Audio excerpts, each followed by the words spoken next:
Selamat pagi pemirsa, saya Nurin Waskita akan menemani Anda dalam kabar global untuk memberitakan berita-berita teraktual, tajam, dan terpercaya yang telah kami rangkum dalam kabar global edisi 15 April 2019.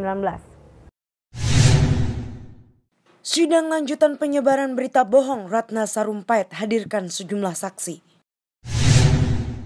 Jelang akhir masa kampanye terbuka, Capres Pertahanan Jokowi hadiri rapat akbar. Ruko 3 lantai di Kemayoran, Jakarta Pusat ludes terbakar. Hari ini sidang kasus berita bohong Ratna Sarumpait kembali digelar di Pengadilan Negeri Jakarta Selatan. Jaksa penuntut umum hadirkan beberapa saksi untuk persidangan hari ini. Untuk lebih lengkapnya kami tergabung bersama rekan kami, Grace Sosiana. Baik, Grace, silahkan. Baik pemirsa, saat ini saya sedang berada di Pengadilan Negeri Jakarta Selatan dan sedang berlangsung sidang lanjutan kasus penyebaran hoaks oleh Ratna Sarumpait. Bagaimana keadaan di sana, Grace? Baik, sidang berjalan dengan lancar dan tersangka ditemani oleh anaknya yaitu Atika Hasiholan. Baik, Grace, ada berapa jumlah saksi yang saat ini berada di Pengadilan Negeri Jakarta Selatan? Tercatat ada 4 orang saksi yang menghadiri sidang pada kali ini. Di salah satunya adalah Said Iqbal, yakni Presiden Konfederasi Serikat Pekerja Indonesia. Sampai saat ini baru satu saksi yang telah diperiksa, yakni Said Iqbal, Presiden KPSI. Pada 28 September 2018, ia menyatakan bahwa ia telah menerima telepon dari Ratna Sarumpait dan Ratna meminta agar Said Iqbal datang ke kediamannya. Setelah Said Iqbal tiba di kediaman Ratna Sarumpait, Ratna menceritakan tentang kasus penganiayaannya dan menunjukkan lebam di wajahnya. Segera setelah melihat luka lebam di wajah Ratna Sarumpait, Said Iqbal meminta Ratna untuk melaporkannya pada polisi dan melakukan visum. Namun, Ratna menolak untuk melaporkan karena ia pikir polisi tidak akan menindaklanjuti laporannya. Pada pertemuan itu, Said mengatakan Ratna meminta dipertemukan dengan Prabowo.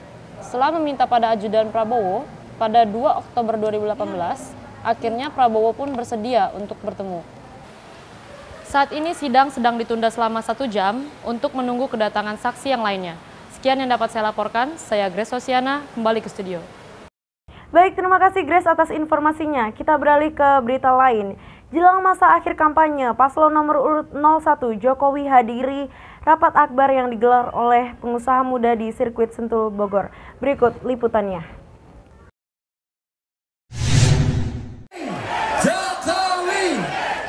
Di hadapan seluruh relawan Barjab dan Repnas, calon presiden nomor urut 01 Joko Widodo mengajak seluruh relawan untuk meningkatkan militansinya jelang pemilu.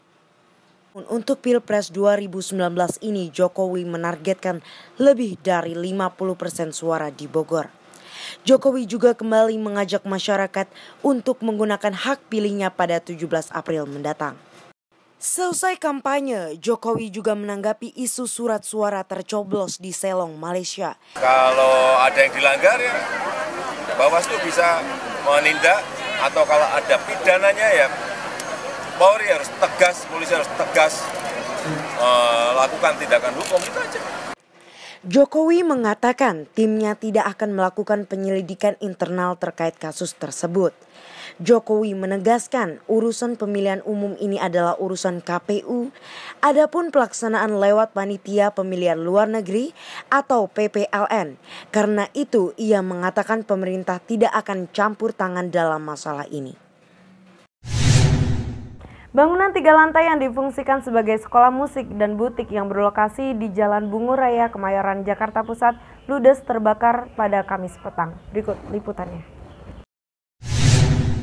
Kobaran api dengan cepat membakar sebuah bangunan 3 lantai yang ada di Jalan Bungur Raya, Kebayoran, Jakarta Pusat.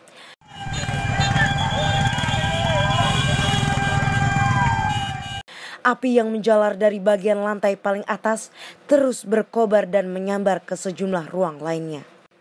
Salah satu penghuni pun sempat tak sadarkan diri akibat panik melihat api yang melahap bangunan beserta isinya. Jangan nyusahin diri sayang. Bangkit, bangkit, nggak bangkit. Nggak apa-apa, udah selamat.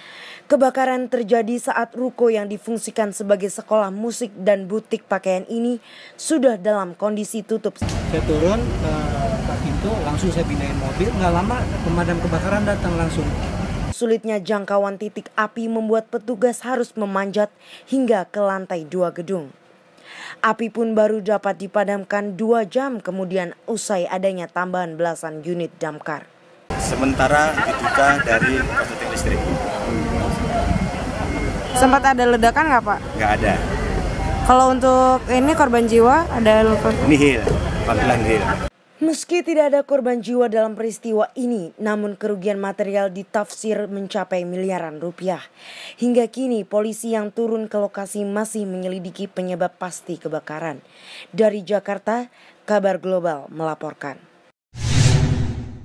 Informasi tadi sekaligus menutup jumpa kita pada pagi hari ini. Saya Nurin Waskita dan seluruh kru yang bertugas pamit undur diri dan salam Kabar Global.